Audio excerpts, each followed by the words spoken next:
কথার কথা শুনে চমকে গেল অগ্নি। সম্পূর্ণ জানতে ভিডিওটিতে একটি লাইক করে দেখতে থাকো। গল্পের শুরুতেই দেখা যায় যে অগ্নির সাথে ঝামেলা শুরু হয়ে গেছে বুলির।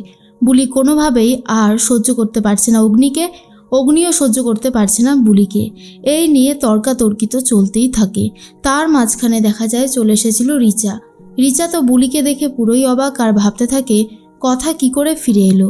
কিন্তু যখন জানতে পারে এটা কথার মতন দেখতে, এর নাম হচ্ছে বুলি, তখন একটু চমকে যায় আর বলে এতটা হুবহু একই দেখতে হয় কি করে। এরপরে অগ্নি বলে তুমি এই গাড়িটায় ঘুঁটে দিয়েছো কেন? তখন বুলি বলে কারণটা হচ্ছে যাতে আপনি এই গাড়িটা নিয়ে আর আমার বস্তিতে যেতে না পারেন, সেই জন্যই তো দিয়েছি। আর ঠিক তখনই অগ্নি বলে এটা আমার গাড়ি না, এটা হলো বাড়ির গাড়ি। বুঝতে পেরেছ? কথা ক্লিয়ার হয়েছে? তার মাঝখানেই অগ্নিকে বুলি বলে এই যে যেটা হয়েছে সেটা কিন্তু ভালো হয়নি। বুলি নিজে গাড়ির ছাদে উঠে যায় আর তো প্রায় পড়েই যাচ্ছিল, তখন অগ্নি ধরে নিয়েছে আর বলে দেখ প্র্যাটি, আমি এখনও বলছি এই মেয়েটাকে সামলা, না হলে কিন্তু খুব খারাপ হয়ে যাবে। প্রান্তিকের সাথে কথা বলতে চলে গেছে রিচা। রিচা তখন বলে যেটা হচ্ছে সেটা একদমই ভালো হচ্ছে না, এই মেয়েটাকে কিন্তু হুবহু কথার মতোই দেখতে। প্রান্তিক তখন বলে কথার মতো দেখতে হতে পারে কিন্তু কথা তো না। গুহবাড়ির আশেপাশে, গুহবাড়ির ফ্যাক্টরির আশেপাশে এই মেয়েটাকে বেশ অনেকবারই কিন্তু দেখা যাচ্ছিল।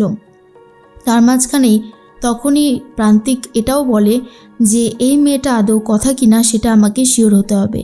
কর্তা দাদু আর কর্তা দিদা কথা বলতে থাকে আর বলে যে কোম্পানির যেই এক সাইড পুড়ে গেছিল ফ্যাক্টরির, সেই সাইডটা বিক্রি করে দেবে, সেই সাইডটা আর কোনোভাবেই রাখবে না। লেখা তখন বলে বাবা ওই সাইডটা তো প্রায় অনেকটাই, তুমি পুরোটা বিক্রি করে দেবে? কর্তা দাদু বলে হ্যাঁ আমি পুরোটাই বিক্রি করে দেব, কারণ এটা রেখে আর কোনো লাভ নেই। ফ্যাক্টরির অবস্থা এখন অনেক খারাপ। যদি আমার দাদু ভাই বড় নাতি যদি সমস্ত দায়িত্বটা নিত তাহলে হয়তো আজকাল এই দিনটা দেখতে হতো না। কথা মা বলেছিল যে অগ্নিবকে ঠিক কোম্পানির দায়িত্ব নেওয়াবে, কিন্তু সেই কথা মাই তো আমাদের ছেড়ে কত দূরে চলে গেল। চিত্রা সবটা শুনতে পায় আর বলে আমি প্রান্তিক বিশ্বাসকে সবটা জানাবো আর তারপরে বলবো কোম্পানির অর্ধেকটা কিনে নিতে। এর মধ্যেই চলে এসেছে বুলি।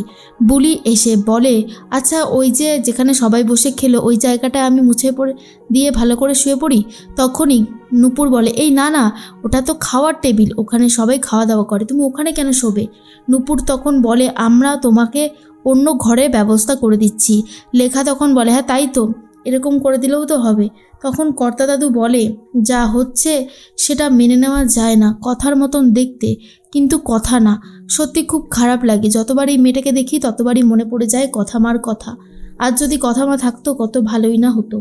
কর্তা দিদা বলে সে তো আর ফিরবে না কোনোদিনও, তার স্মৃতিটুকুই রয়ে যাবে।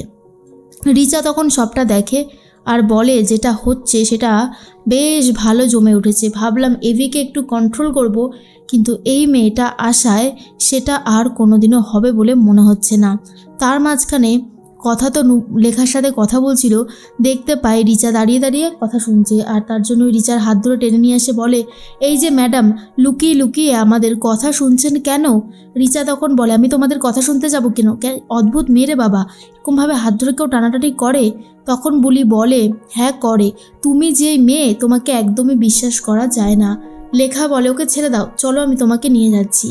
কথা যেই জায়গাটাতে খুব সুন্দরভাবে গার্ডেনিং করেছিল সেই জায়গায় নিয়ে গেছে বুলিকে আর বলে তুমি এই জায়গাটাতে একটু ম্যানেজ করে ঘুমাতে পারবে বুলি? বুলি বলে ও মা পারবো না কেন, তুমি আমার জন্য এতটা ভেবেছো, এর আগে আমার জন্য জানো তো কেউ এরকমভাবে ভাবিনি, আমি এইখানেই ব্যবস্থা করতে পারবো, তুমি একদমই চিন্তা করো না। তখনই লেখা বলে ঠিক আছে তুমি যখন বলছো তাহলে তো আর কোনো চিন্তাই নেই, সব কিছু ভালোভাবে হয়ে গেলেই এখন ভালো। এরপর তো কথা ভাবে মানে বুলি ভাবে এইভাবে যদি শুয়ে পড়ি আর ভালো সাহেব যদি আমাকে দেখে তাহলে আবার রেগে যাবে। সেই জন্য চুপি চুপি অর্ণার ঘরে ঢুকে অর্ণার সমস্ত জিনিসপত্র নিয়ে নিজে ব্যবহার করেছে, এমনভাবে ফেস মাস্ক পরেছে যেটা দেখে রীতিমতো অবাক হয়ে গেছে বুলি নিজেই। আর তারপরে রাতের বেলা যখন অগ্নি ঘরে ঢোকে তখনই পায়ে পা বেঁধে পড়ে যায় বুলির গায়ের ওপর। বুলি তো ভূত ভূত বলে চিৎকার করতে থাকে। তখন সবাই চলে এসেছে আর দেখে অগ্নি আর রয়েছে বুলি। অগ্নি তো বুলিকে দেখে আবার রেগে গেছে আর বলে, এই মেয়েটাকে আমি আমার সামনে আসতে বারণ করেছিলাম, কেউ কোনো কথা শোনে না। তখনই কথা ভাবে আর হবে না ভালো সাহেব। এরপরেই লেখা বলে, দেখি আমি এই জায়গাটা একটু ঝাড় দিয়ে দিই, তুমি কোথায় ঘুমাতে এসেছো? বুলি তখন বলে, আরে করছোটা কি, এটা করো না, রাতের বেলা ঝাড় দিলে অমঙ্গল হয়। আর এটা শোনার পর পিসিমণি নিজেই অবাক হয়ে গেছে, কারণ এই কথাগুলো তো কথা বলতো, ও কী করে বলতে পারছে, এটা ভেবেই অবাক হয়ে গেল লেখা।